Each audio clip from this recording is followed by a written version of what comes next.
एक समय की बात है। एक छोटा सा गांव था जहां पर एक पुरानी हवेली खड़ी थी।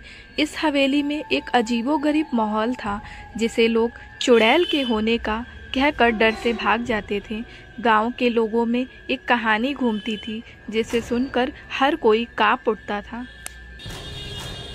हवेली के नज़दीक एक छोटा सा मकान था जिसमें रहती थी एक सुंदर सी लड़की। नाम था कविता। उसकी खूबसूरती पर कोई शक नहीं कर सकता था, लेकिन लोगों ने सुना था कि रात को वह चुड़ैल बन जाती है और गांव में रात को भटकती है और लोगों को खा जाती है।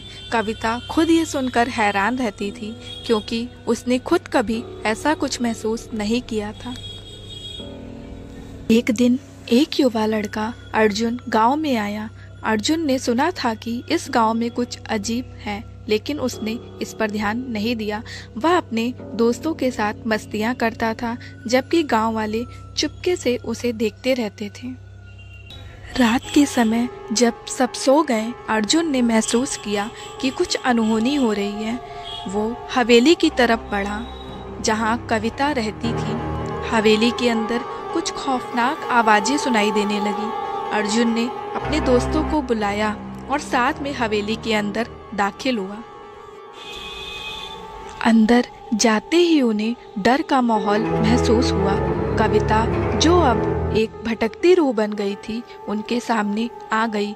उसने अर्जुन को देखा और हंसकर बोली, मैं एक चुड़ैल नहीं हूँ, ये सब बस लोगों के भ्रम हैं। कविता ने अपनी कहानी बताई कि वो एक सामान्य लड़की थी जिसे लोगों ने गलतफहमियों में गिरफ्तार कर लिया था। एक पुराने बाबा ने उस पर कुछ जादू टोना किया जिससे वो रात को चुड़ैल बन जाती थी। कविता को यह जानकर बहुत दुख हुआ, लेकिन अर्जुन ने उसे बचाने का फैसला किया। अर्जुन ने अपने दोस्तों के साथ मिलकर बाबा को ढूंढा और उनसे मदद मांगी। बाबा ने उन्हें एक खास मंत्र दिया जिसे कविता को रोज रात में बोलना था। उस मंत्र की शक्ति से कविता ने अपने भटकने वाले रूप से मुक्ति पाई।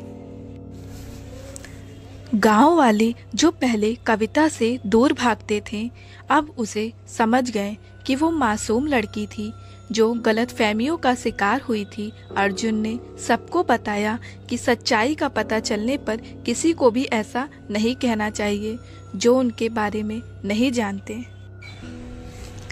इस कहानी से गांव में एक साथ रहने की भावना बढ़ी और कविता को उनका समर्थन मिला।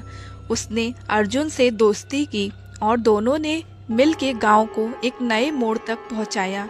ये कहानी दिखाता है कि हमेशा सच्चाई का पता करना जरूरी है ताकि गलतफहमियों से बचा जा सके।